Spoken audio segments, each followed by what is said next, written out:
Hi everybody, I'm Amor Maximo and I'm just a random person trying to share how beautiful life is.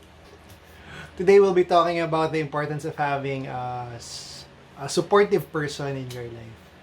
So if you're up for it, let's go!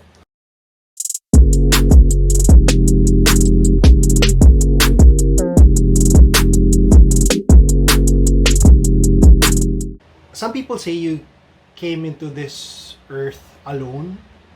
Somehow I do not believe that because when you were born, first thing is technically it's because of your mom, your parents. So yeah, you came out and saw this world, if you would remember that. But you technically are not alone, and that's why they say you're born alone, you die alone. So somewhere in between, you have to be used to being alone. But I see otherwise that it is also important for us to realize that it is very important to have people who are around us, supportive persons who are around us in every step of our journey. That it may not be somebody consistent, but if you have found somebody, then that would be amazing.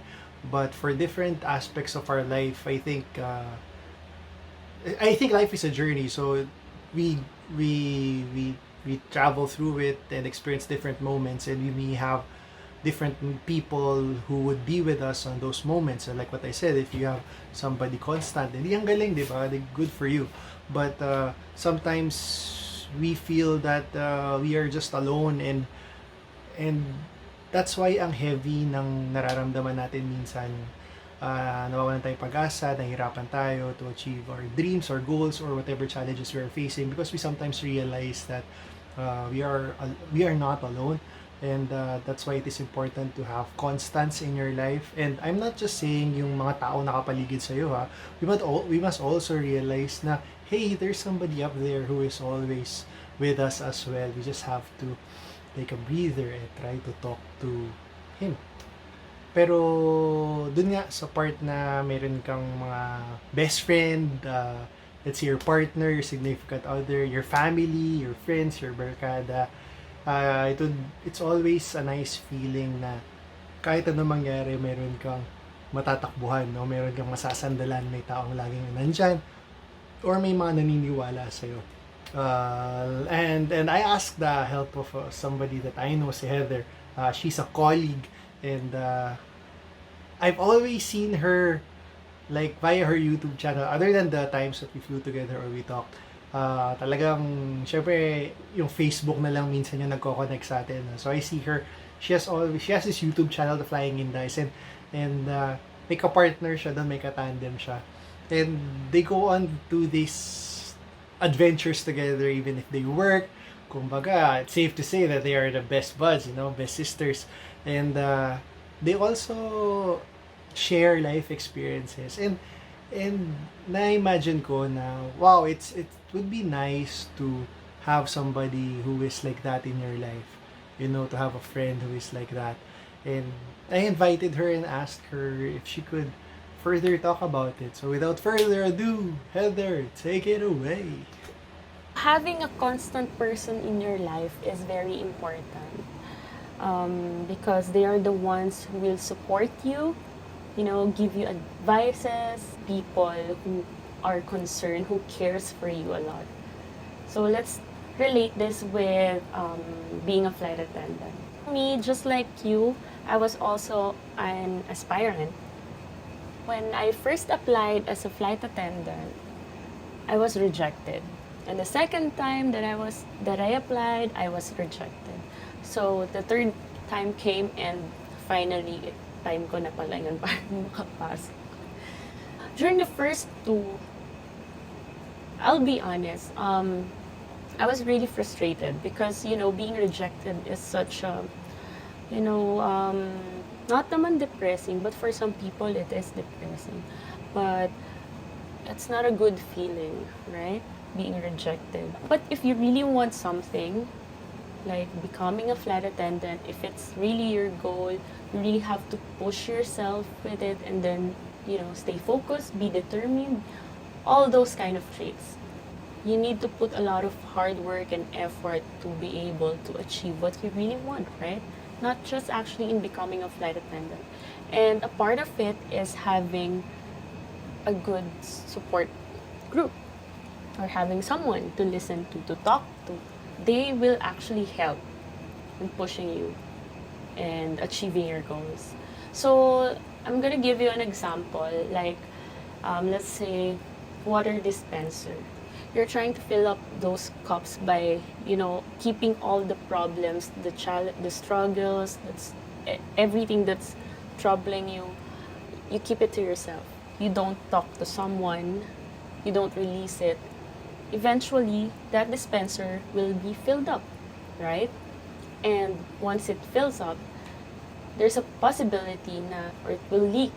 The best way to do that is to open that dispenser, yung the knob, let it flow. It's just like your feelings. You let it flow, release it, you talk to someone. With that dispenser will never be filled up. Even if you pour so much water in it, it will never fill up. Actually, it's a very effective way. That's why they say, diba, if you have a problem, let's say with your partner, you have to communicate. The major achievement that I have achieved so far is actually becoming a flight attendant, because it is one of really my goals, my dream to become one. I know to myself that I worked hard in order to achieve that goal. Minsan, you will really find yourself looking stupid because, let's say ako, when I applied, on the way to application, the interview, I would always talk to myself, encourage myself, or practice in the car with my spiel or my speech. So I think it was very helpful because actually I just heard it from other people, that those are the kind of opinions that is very helpful. For me, it is actually really nice to have a lot of opinions, like hearing a lot of opinions from other people, because some people couldn't do it by themselves. So once they hear these opinions, they would actually see the bigger picture, right? And then from there, that's when you sit back, think, weigh things out, and come up with a final decision, diba? So it's very important to have people in your lives. And a big example of that is this one. I'm talking to you right now. You are watching this video because you are trying to improve yourself. You need tips, you need advices, you need help from other people, which is very, very effective. And I'm sure I'm helpful, at least because I was able to impart my knowledge, my experiences to you. And it is actually really such a good feeling being able to share or impart the message, because we are all here to help you. And always remember that there are a lot of people who will help you. All the problems that you are encountering, nangyari na yan sa ibang tao. Imagine the people in the world, diba? So, especially at this time, there's a lot of groups that could actually help you. Even if you wouldn't able, let's say at the moment, you couldn't find that person to talk to or, express your feelings or whatever, you will always find a group. Even on Facebook, you will find it. Diba? Yung support system, it's there. And even there's a lot of them na, mga beauty queens, they have their own advocacies, mga ganyan. Always just look at the bigger picture kasi marami talagang mga katulong sa atin. Okay? And of course, pray to God because He knows what's best for us. And He will always guide us and lead us to the good path. Okay? If ever you're struggling, just pray. I think that's it for me today. I'd like to thank Sir Amor for giving me this chance, this opportunity to share my thoughts. And also, if you want to get inspired you could actually watch our vlogs on YouTube. It's Flying in Dice. You will see some, FA things there, travel vlogs, and food, and etc. Okay, that's it. Thank you for watching. Bye. I learned something new. I did not know she got rejected the first few times, and like what she said, it is nakaka-dishearten nga. Hindi lang sa flight attendant, but also in life, yung ma-reject ka lang in general, nakakawalang gana. It makes you question kung bakit kailangan mo pa magpatuloy. And I think, doon din pumapasok yung mga taong importante sa buhay mo kasi minsan ipapaalala nila. At if you have somebody in your life na yung nare-real talk ka, yan, acknowledge nyo sila. Kasi onti lang yung mga taong ganun eh. Yung they tell you the truth even if it hurts.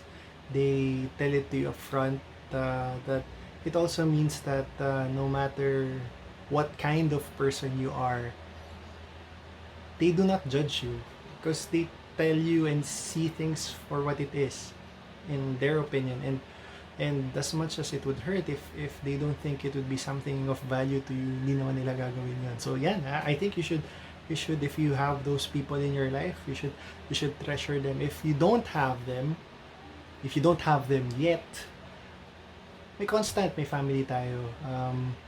God is always there. And tulad ng sinabi ni Heather, I think this is a good advice, yung binanggit niya na it's everywhere, kailangan lang natin maghanap, at nabanggit niya mga Facebook group.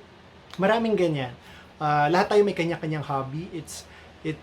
Try to search Facebook groups that there is, I think, at least one group that shares whatever interests you are in. Parang minsan may mga groups nga na parang good vibes lang, motivational quotes. As in literal, may Good Vibes Philippines. I think there's one of that. I am a member of that group, I think. Kumbaga, if you're looking for support, it's all there eh. Kaya siguro na natuwa ako sa binanggit niya, yung mga pwede niyong salihan. Because yung Facebook group namin, yung Team Exceptional, yan din yung goal. To find an avenue for people to be themselves, to put down their guard, to make a safe place para hindi ma-judge, and for you to grow also and learn from other individuals, yung mga ibang members ng group. And it started as a flight attendant group, pero ngayon I think it's bigger. So kung sa amin pwede mangyari, I'm sure makakahanap kayo. At yes, like what Heather said, don't hesitate to ask for help. Minsan napipressure tayo with the lives that we live right now, and kung ano yung nakikita natin sa mga ibang tao, kaya parang napipressure tayo to do better, to do good, etc., etc., and we feel that we are alone in this journey. No, you're not. If you have valuable people around you, take note of them. Mental note, appreciate them, keep them if you can. Tapos if as of now you are still constantly looking for yourself and looking for people who will be that kind of person, go, hanap lang. But for the meantime, kung gusto niyo lang ng basic support group, join kayo sa amin. Everybody is welcome. And of course, not forget, yan, the one up there is always there with us, for us. Man. Feeling good feeling, dance more, worry less, live free. See you next time.